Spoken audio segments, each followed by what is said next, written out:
Hey guys, it's Jess. So finally I have my third installment of Alternate Final 2 tributes. I know you guys wanted it and I just wanted to wait until the comments kind of fizzled out on that one, so I got them all done, and I don't know how long this will take because I have a lot to get through, so it may be part 3 and part 4. We'll just see how we go. Just a warning, I am sick again. Just a sore throat, so my voice is kind of weird today. You guys gave me so many pairings, so I hope I don't like double up on some. If I do, I'll just edit them out anyway, so yeah, let's get to it.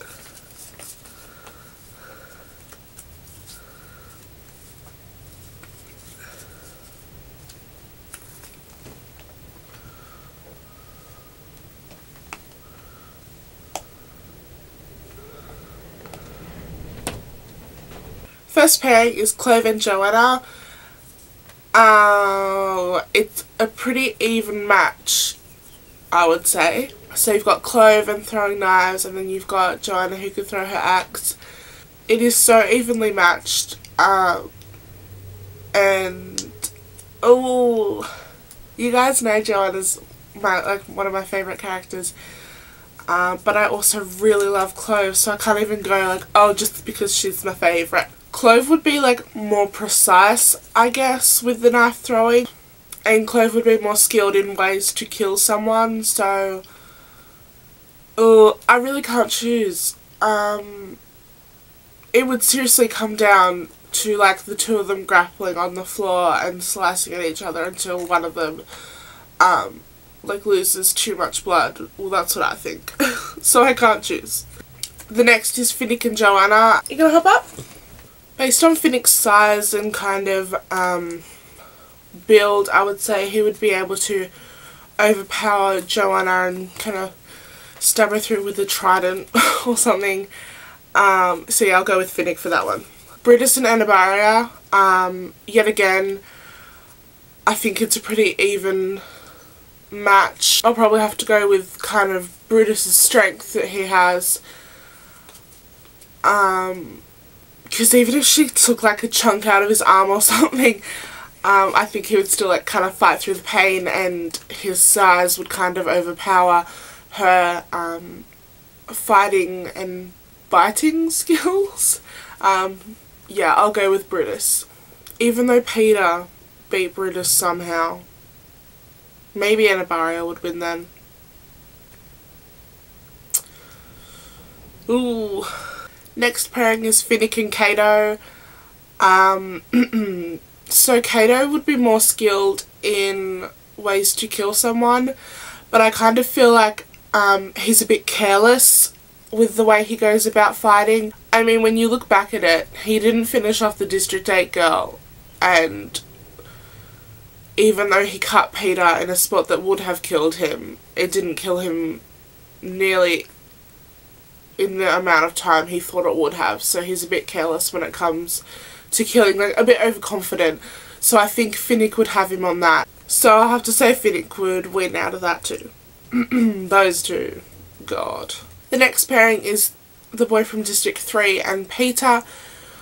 Both didn't grow up fighting, but Peter would be stronger than him, I believe, whereas District 3 boy mostly knew, he was more intellectual than physical, so I would say Peter would be able to overpower him, and unless the District 3 boy had crafted like a bomb or something, Peter would win. The next pairing is Clove and Katniss.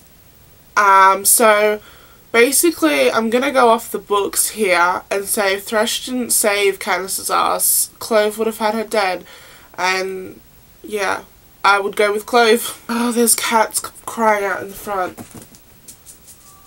Fuck. The next pairing is Cashmere and Glimmer, so both of the tributes from District 1, like the Mentor and the 74th Hunger Games tribute.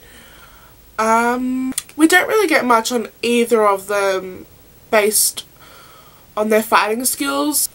I'm just gonna have to go with Cashmere because she actually won her games, whereas Glimmer didn't. And yeah, we never really find out what Glimmer's specialty was, so I'll go with Cashmere. The next two tributes is Glimmer and Peter, and again, we don't really know what Glimmer's speciality was, so Peter could probably get her on in the strength department, but whether, like, if Glimmer was good with knives or what the hell was she good with?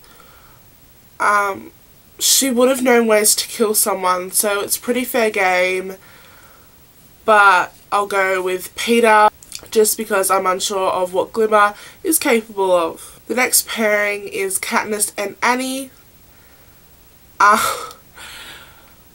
Katniss, because Annie's kind of lost the plot there. She didn't actually have any real skills in fighting. The way she won her games was by knowing how to swim. So I'm going to go with Katniss shooting her through the head with an arrow, because that's pretty much what she would do. Next pairing, Joanna and Marvel. So from far away, you could either have Marvel throwing a spear at her or Joanna throwing an axe at him. The spear would probably make it further though, so he has that on her and he'd be more skilled at ways to kill someone. Joanna does not go down without a fight though. Based on Marvel's cockiness and overconfidence, I would say that he would kind of palm Joanna off as nothing and she would take him by surprise, and Joanna would hack him up into little tiny pieces and spit on him. I'm disgusting. Why do I say those things? The next one is kind of weird. I like the imagination of you guys. Beetee and Marvel. So again, District 3, it's more intellectual than physical, whereas District 1 is much more physical than intellectual. I think that Beetee would be able to outsmart Marvel though, because of the overconfidence thing. And I really want to know how Beetee won his games. That would be so good. Let me know in the comments how you think Beetee would have won his games. He definitely would have, like, handcrafted something and maybe blew up everyone in the arena except himself. But yes, out of that pairing, I'm going to go with Beetee, out of the fact that Marvel would be cocky and wouldn't think really anything of the smart ones. Next pairing, Peter and Rue. If Rue is, like, up in the trees, she has it in the bag over Peter because Peter couldn't, like, tread lightly and stuff. Plus, she kind of knew where everyone was in the arena by jumping around the trees, so once she gets a weapon, she can pretty much sneak kind of behind someone and maybe, like, stab them in the back, literally, or something.